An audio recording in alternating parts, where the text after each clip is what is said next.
right, let's switch gears a little bit. Let's talk about a current Yankee, Gary Sanchez. I call this the Gary Sanchez conundrum. This was a guy who was thought of to be the Yankees catcher of the future. He was, potentially, what I thought back in 2017. I was like, he's going to be the greatest Yankee catcher since Bill Dickey, since Yogi Berra.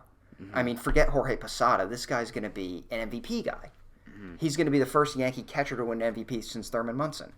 I expected, 280 to 300 every year, 35 to 40 home runs every year, and the guy to be a consistent force in the Yankees order and in the postseason. And that's what we saw for the first 2 years the Yankees had him. 2016, 2017, he was a monster at the plate. 299 with 20 home runs in basically a month and a half, his first season with the Yankees. Then you go to the next year, 33 home runs, which is very high for a catcher because catchers don't play as many games as position players at other positions do. He hits 278, a very respectable average, especially for his second season. And then 2018, complete drop off.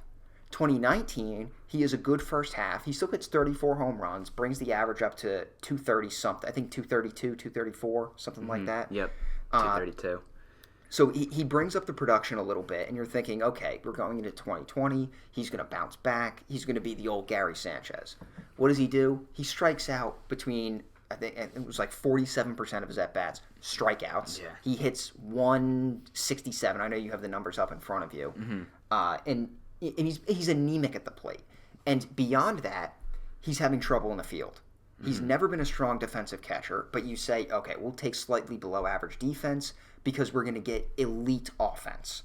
Not just best catcher in baseball type offense, but, a top 10 guy in baseball, no matter the position, offensive production at the plate. So, what are your initial thoughts on what the Yankees should do going forward with Gary Sanchez? Well, I think right now Gary Sanchez's value is about as low as it can be, and the Yankees have very little leverage because they showed that they don't really trust in him anymore by not even playing him in the postseason really towards the end. So they don't really have much leverage there. And also, he's a guy that could have, like at any point during his career on the Yankees, even last year, beginning of this year, he could bring back a haul because not many catchers hit 30-plus home runs or have above an 800 OPS. So regularly, you would think that he's going to bring back a haul. So I think what the Yankees should do, give him the arbitration of $6 million. It's a good amount of money, but I think that it's not crazy for the Yankees to do. And you can see if maybe he bounces back a little bit in a full season, and if he's not doing well. I mean, if he really just does what he did last year and did what he did in 2018. It might be like the Sonny Gray thing where the Yankees are like, yeah, this is just not going to work out, and they just give away all their leverage off the bat like that, and then they just ship him away. But otherwise, try and at least build up his value first a little bit, and then they can look for a trade. But if you're Gary Sanchez, the way you look at it, he was off the charts in 2016, 2017. 2017 was a full season, so you just look at that. He had 33 homers, 90 RBIs, 278 batting average, and 876 OPS. If he can do anything like that again, those are just unbelievable catcher numbers. He just needs to look back and say, what did I used to do in order to do that? He needs to see what his approach was at the plate, which was completely different than it is now. He would hit the ball the other way, hit for power the other way. You'd see him even, especially like the mainstream video you'll see is the 2017 ALCS Game 4, where he hits that double in the gap to the right center. That's what he used to do. He used to hit it to all fields. And now all you see him do is he just opens his hip up and he's trying to hit bombs to left field every time. And that's why you see him hitting 147, 186 in 2018. If he can even do what he did in 2019, I'm perfectly fine with that. I mean, that's awesome, actually.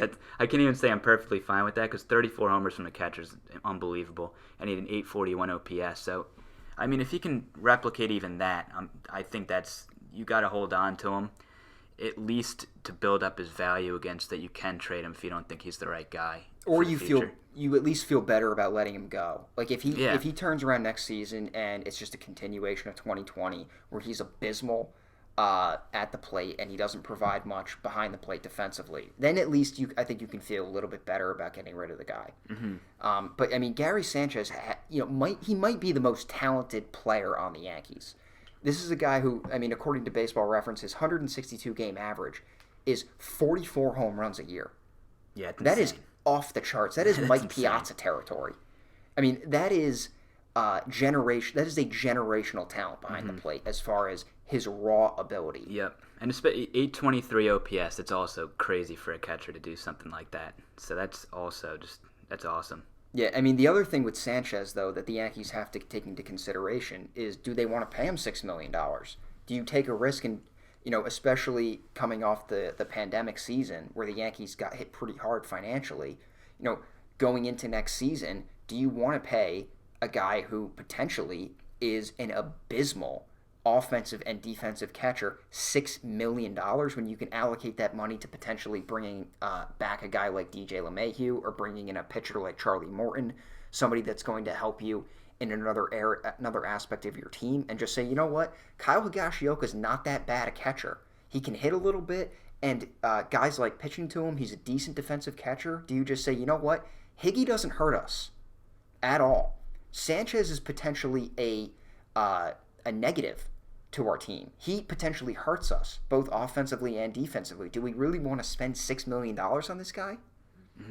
Yeah, that's definitely another question for them. I feel like $6 million for the Yankees, they shouldn't allow that to be the reason that they wouldn't give him another try. I'm not the one that's like, I'm obviously not spending the money myself, so it's up to Hal Steinbrenner if he wants to spend $6 million extra. But I think if you're the New York Yankees, you need to look at it as cost benefit, and this is the worst time to get rid of him. And that's like selling a stock after it's tanked. Like, you get out of it once it's tanked, and then once you dump it off, it starts going up again, and you're like, oh, we could have, if we held on a little bit longer, we could have traded him for this much more, because he's looked at around the league as an elite catching talent. So I think $6 million, they shouldn't allow that as the New York Yankees to really hold them back even after the pandemic season. I think they have so much money, and they're the New York Yankees. I think they should not allow that to hold them back. But I think that I'm not necessarily saying I think that he's the catcher of the future. I think it's enough that they should bring him back, see what he has next year. If he's abysmal again, if he did what he did this year, I mean, then you got to start. You definitely should just look to dump him off. I think it's low enough. $6 million is low enough, though, that you should take the chance. Yeah, and the other thing that kind of bodes well for a Gary Sanchez comeback, he's only going to be 28 years old next year. This is not a guy that's going to be 32, 33 years old. He still has prime years left, age-wise. And, you brought up a point a little bit earlier about Gary Sanchez's approach to the plate and the fact that he's not a pull hitter. He's an extreme pull hitter. Every ball he hits seems like a line drive right at the third baseman. Yeah. I mean, and, one of the numbers that people like to point out about Gary Sanchez is, well, he has a low batting average on balls in play, which means a very high exit velocity, which means, he's just unlucky. He hits the ball really hard. He just gets unlucky because he hits it right at him. But when you're an extreme pull hitter and other teams are aware of the fact that you hit the ball to the left side of the infield every single time you're up, they're going to put all of their players on the left side of the infield. So you can smoke as many line drives as you want, but there's guys there. They're going to get caught. Yep. At some point, you're going to have to say, wait, let me try to have a right center field approach.